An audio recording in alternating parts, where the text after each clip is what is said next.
E aí, galera que assiste meu canal, tudo belezinha com vocês? Comigo está tudo ótimo. Muito bom dia, muito boa tarde, muito boa noite. Depende da hora que você está vendo este vídeo.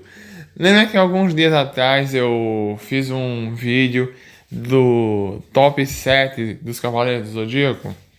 Que eu escolhemos 7 cavaleiros para ficar no nosso ranking e falei que ia fazer Euros de Ouro. Pois é, chegou a hora de mostrar o ranking dos Cavaleiros de Ouro, do pior para o melhor.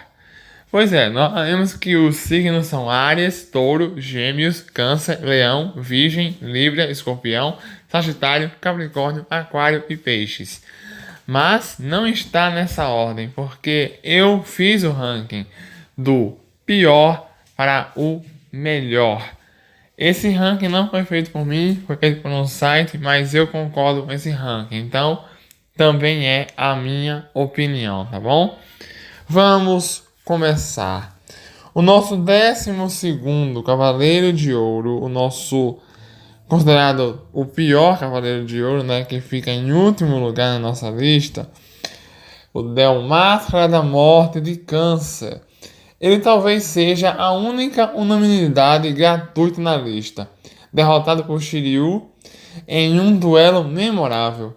Máscara da Morte, infelizmente, carece do carisma e das habilidades que tornam fascinantes todos os seus companheiros dourados. Além disso, ele com certeza não está entre os mais poderosos dos guerreiros, sequer entre os mais estilosos ou fiéis a Atena.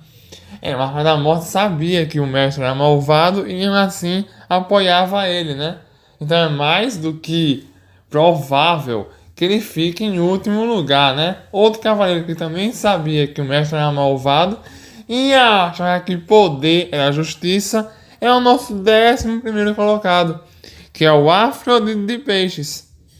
Após tantas batalhas épicas que percebem o duelo da Casa de Peixes, há uma certa sensação de frustração quando finalmente assistimos à luta entre Afrodite e Shun, que serve apenas para nos lembrar do quão poderoso é o Cavaleiro de Andrômeda. A saga de Hades também não fez muito pelo personagem, um dos mais secundários entre os Cavaleiros de Ouro. Agora temos nosso 10º colocado, que sempre tratou os Cavaleiros de Bronze como seres inferiores, até ser vencido na sua batalha na sua própria casa, que é o Miro de Escorpião. Miro é claramente um cavaleiro nobre. Ao lutar com Yoga, o defensor da casa de Escorpião admira a determinação e o poder do Cavaleiro de Cisne, permitindo que ele avance mesmo após ter sido destroçado pelo Cavaleiro de Ouro. Não bastasse a dignidade notável, a agulha escarlate, golpe principal do guerreiro, é fascinante. Imagine ter o sistema nervoso inteiro afetado por 14 agulhas, que causam uma dor inigualável. Podem te levar à loucura. Parece pouco? Nosso 9º colocado é o cavaleiro que, para lutar, cruza os braços. Eu estou falando de Aldebaran de Touro. Quando apareceu pela primeira vez os Cavaleiros do Zodíaco, o brasileiro, sim, ele é brasileiro, gente, brasileiro, Aldebaran nos mostrou como funcionava. De certa forma, a mente dos Cavaleiros de Ouro foi ele quem, após ter um chifre da armadura arrancado por Seiya, decidiu permitir que os Cavaleiros de Bronze seguissem adiante, tornando possível todos os acontecimentos marcantes e emocionantes que sucedem estes primeiros embates das 12 casas. Na saga de Hades, o guerreiro acabou sendo assassinado defendendo o santuário, cumprindo, portanto, o próprio papel da melhor maneira que podia. Nosso 8º colocado, que na minha opinião, teve a luta que foi a mais emocionante depois da Odisseia contra a Saga. Estou falando de Shura de Capricórnio. Constantemente menosprezado, o portador da espada santa Excalibur, cometeu uma série de erros, como tentar matar Atena, e de certa forma ter matado a Ioros. Mais tarde, ele se redimiu em uma luta incrível contra Shiryu, na qual salvou o Cavaleiro do Dragão, ao custo da própria vida. Embora se considere o cavaleiro mais leal a Atena, na saga de Hades ele retorna e parece se comportar como o maior inimigo da deusa. Com o tempo, no entanto, descobrimos que ele precisava se comportar daquela maneira. Shun é facilmente um dos cavaleiros de ouro. Shura é facilmente um dos cavaleiros de ouro mais memoráveis e interessantes desse universo.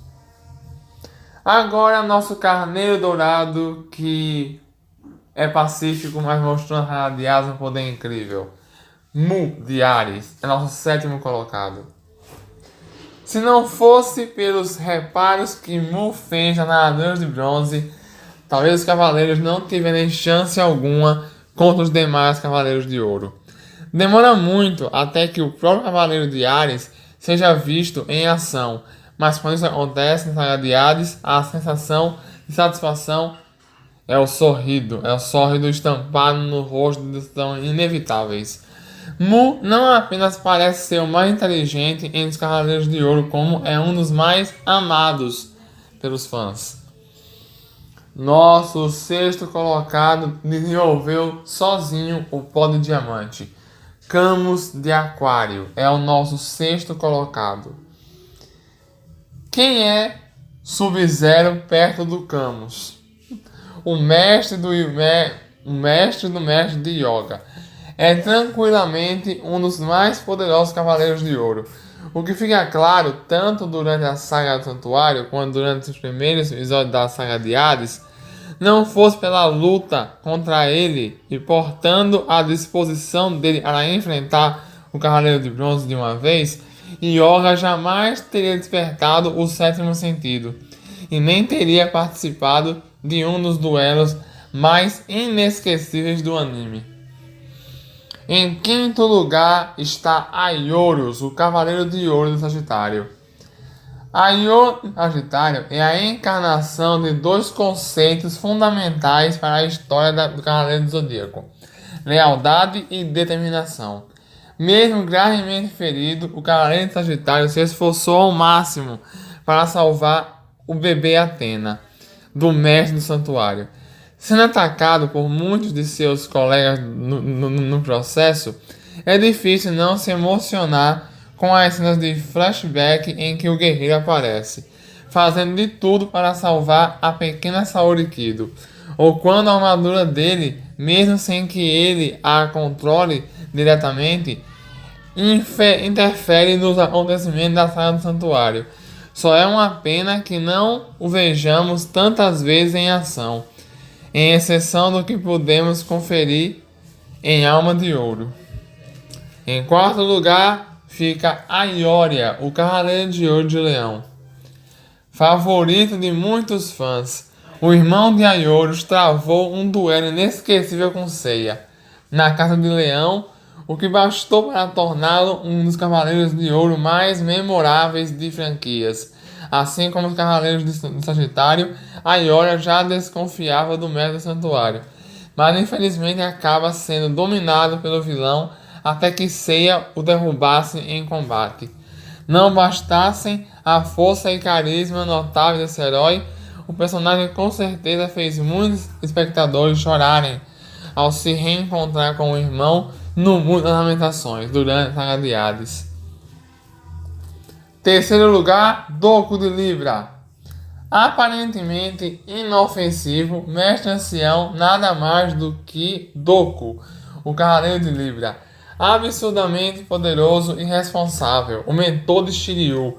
Encantou os fãs tanto na forma como o conhecemos, já velhinho e supostamente frágil, quando atuando no campo de batalha durante a saga de Hades.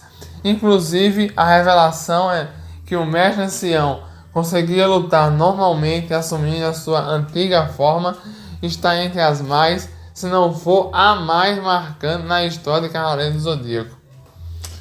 Segundo lugar, Saga de Gêmeos. O Cavaleiro de Gêmeos sofreu tanto quanto causou dor. Vítima de um distúrbio de personalidade, acaba sendo responsável por uma guerra que poderia ter levado à morte da própria Atena.